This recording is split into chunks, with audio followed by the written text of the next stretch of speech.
नमस्कार दोस्तों, मैं विजेंद्र कंबोज आज गुनाहों का देवता नामक ऑडियो बुक की एक समरी रिकॉर्ड करने जा रहा हूं।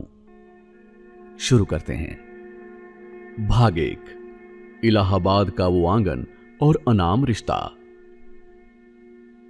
इलाहाबाद गंगा और यमुना के संगम की ये नगरी सिर्फ दो नदियों का मेल नहीं थी, बल्कि यहां ना जाने कितने ही अनकहे एहसासों की धाराएं आपस में मिला करती थी। यूनिवर्सिटी की शांत गलियां, सिविल लाइंस की सड़कें और प्रोफेसर डॉक्टर शुक्ला का वो पुराना और भव्य मकान। उस घर में किताबों की गंध थी, दर्शन के विचार थे और एक ऐसा रिश्ता पनप रहा था जिसकी कोई परिभाषा किसी किताब में नहीं मिलती। चंदर प्रोफेसर साहब का सबसे चहेता छात्र, अपनी पढ़ाई में डूबा रहने वाला, बेहद आदर्शवादी और गंभीर, और सुधा प्रोफेसर साहब की मासूम चंचल बेटी। सुधा के लिए चंदर कोई बाहरी इंसान नहीं था, वो उसका गुरु भी था, उसका दोस्त भी, और धीरे धीरे उसके जीने की इकलौती वजह भी। लेकिन इस रिश्ते में देह का कोई नामो निशान नहीं था। चंदर सुधा को एक पवित्र देवी की तरह पूजता था और सुधा के लिए चंदर ही उसकी पूरी दुनिया थी। सुधा ने कहा, चंदर देखिए, ये आपकी बहुत बुरी आदत है। मेरी डायरी फिर से आपने अपनी किताबों के ढेर में छुपा दी। आप अपने आप को समझते क्या हैं? जब देखिए मुझे डांटते रहते हैं, मुझ पर अपना आरोप जमाते हैं। क्या मेरा अपने आप पर कोई हक नहीं है? चंदर ने मुस्कुराते हुए कहा, हक की बात मत करो सुधा, हक जताया नहीं जाता। प्रोफेसर साहब ने तुम्हें संभालने की जिम्मेदारी मुझे दी है, और जब तक मैं यहां हूं, तुम्हारी हर नादानी, तुम्हारी हर बात पर ध्यान देना मेरा फर्ज है। अब चुपचाप जाकर पढ़ाई करो, कल तुम्हारा टेस्ट है। सुधा ने थोड़ा गंभीर होकर कहा, फर्ज? सिर्फ फर्ज नहीं चंदर, आप हर बात को फर्ज और आदर्श का नाम क्यों दे देते हैं? आपको पता है, जब आप इस घर में नहीं होते तो ये बड़ा सा मकान मुझे काटने को दौड़ता है। मुझे लगता है जैसे मेरी हर सांस सिर्फ आपके कहे शब्दों पर ही टिकी हुई है। चंदर ने थोड़े झिझकते हुए कहा, सुधा बको मत, हमारा रिश्ता बहुत पावन है, इसे शब्दों के जाल में मत बांधो।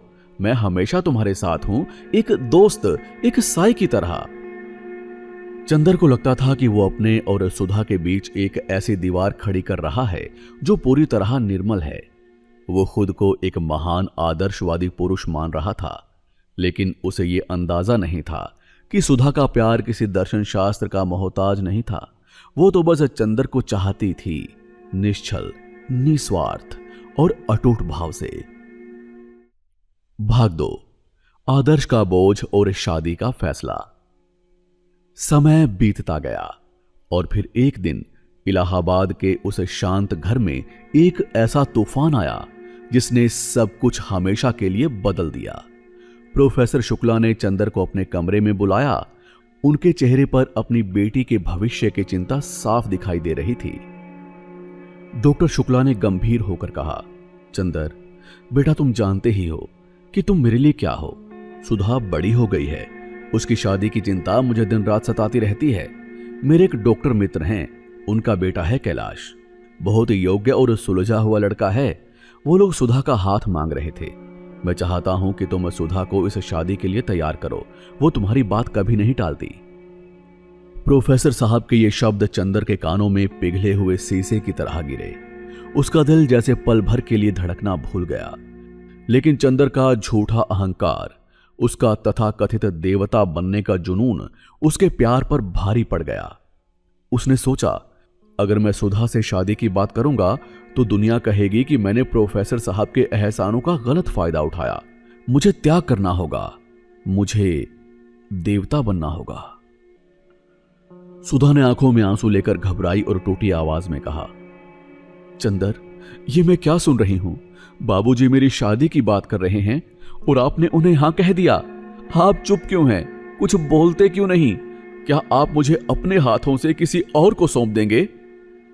चंदर ने खुद को कठोर बनाते हुए कहा, सुधा होश में आओ। प्रोफेसर साहब ने जो सोचा है वो तुम्हारे भले के लिए है। कैलाश एक डॉक्टर है, संपन्न परिवार से है।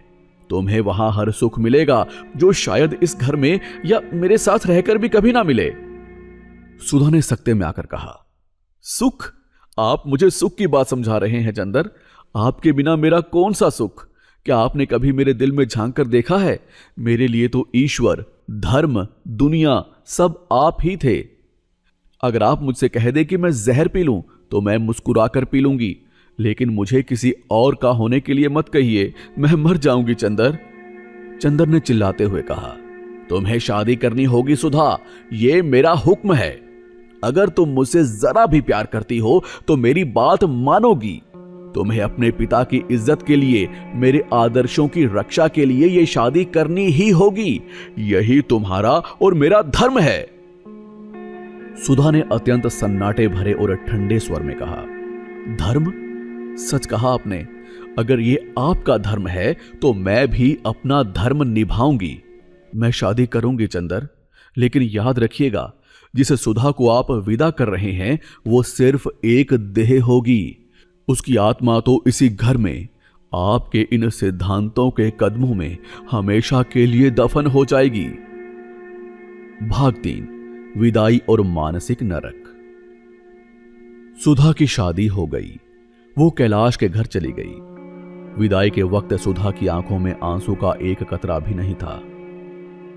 उसकी आंखें पथरा चुकी थी। चंदर दूर खड़ा देखता रहा। उसने सोचा था कि शादी के बाद सब ठीक हो जाएगा, वो अपने त्याग पर गर्व करेगा, लेकिन यहीं से शुरू हुआ असली नरक। सुधा कैलाश के घर में एक आदर्श बहू और पत्नी का नाटक करती रही। वो कैलाश का ध्यान रखती, घर के काम करती, लेकिन उसका मन कहीं और था। कैलाश एक सीधा सादा इंसान था। वो समझ रहा था कि सुधा के अंदर कुछ टूट चुका है। वो चाहकर भी सुधा के उस खालीपन को भर नहीं पा रहा था। चंदर अकेले में घबराता हुआ खुद से बातें करता है। ये मुझे क्या हो रहा है? मैं सो क्यों नहीं पाता? हर तरफ मुझे सुधा का चेहरा क्यों दिखाई देता है? मैंने तो त्याग किया था, मैंने तो सब कुछ सही किया था, फिर ये कैसी आग है जो मेरे सीने में जल रही है?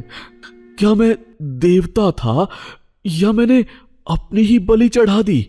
नहीं, मैं गलत नहीं हो सकता। मेरा निर्णय सही था। चंदर अंदर से पूरी तरह बिखर चुका था। अपने इस खालीपन और गिल्ट से भागने के लिए उसने अपने ही उसूलों को तोड़ना शुरू किया। वो पामी नाम की एक आधुनिक और उन्मुक्त विचारों वाली लड़की के संपर्क में आया। उसने पामी के साथ शारीरिक और मानसिक भटकाव में सुकून तलाशने की कोशिश की, लेकिन उसका मन और ज्यादा गंदा और बेचैन होता गया। वो ना इधर का रहा ना उधर का। भाग 4, बिनती का समर्पण। इसी दौर में डॉक्टर शुक्ला के घर में बिनती का आगमन हुआ। बिनती सुधा की मौसेरी बहन, शांत, गंभीर और हर बात को खामोशी से सहने वाली। बिनती ने चंदर की यह हालत देखी थी। वो जानती थी कि चंदर अंदर से कितना टूटा हुआ और अकेला है। बिनती ने अत्यंत सम्मान और धीमी आवाज में कहा, चंदर भैया, आप खाना खा लीजिए।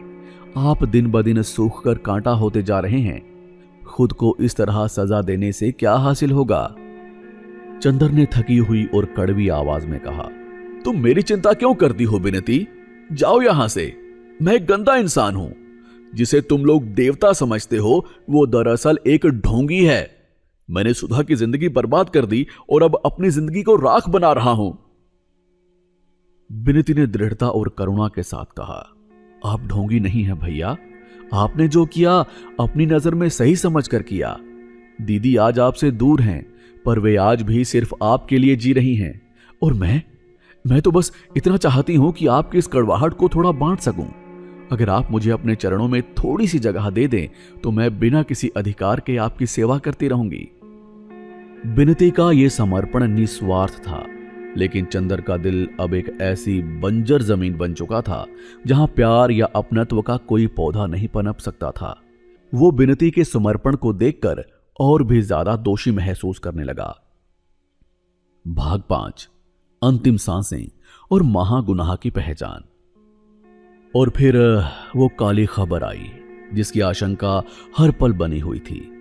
सुधा की तबीयत लगातार बिगड़ती जा रही थी। अंदरूनी घुटन, अवसाद और जीने की इच्छा खत्म हो जाने के कारण उसका शरीर बीमारियों का घर बन चुका था। और आखिरकार एक दिन सुधा ने अपनी आखिरी सांस ली। सुधा की मृत्यु की खबर ने चंदर के पैरों तले से जमीन खींच ली। उसका सारा अहंकार, उसका ज्ञान, उसके सिद्धांत सब एक पल में ताश के पत्तों की तरह ढह गए। वो भागता हुआ शमशान घाट पहुंचा। सामने सुधा की चिता जल रही थी। वही सुधा जो कभी उसके एक इशारे पर मुस्कुरा देती थी, आज राख के ढेर में बदल रही थी। चंदर ने चिता की ओर देखते हुए पागलों की तरह रोते और चिल्लाते हुए कहा, सुधा, मुझे माफ कर दो सुधा। मैं देवता नहीं था। मैं तो इस दुनिया का सबसे नीच, सबसे बड़ा गुनाहगार था।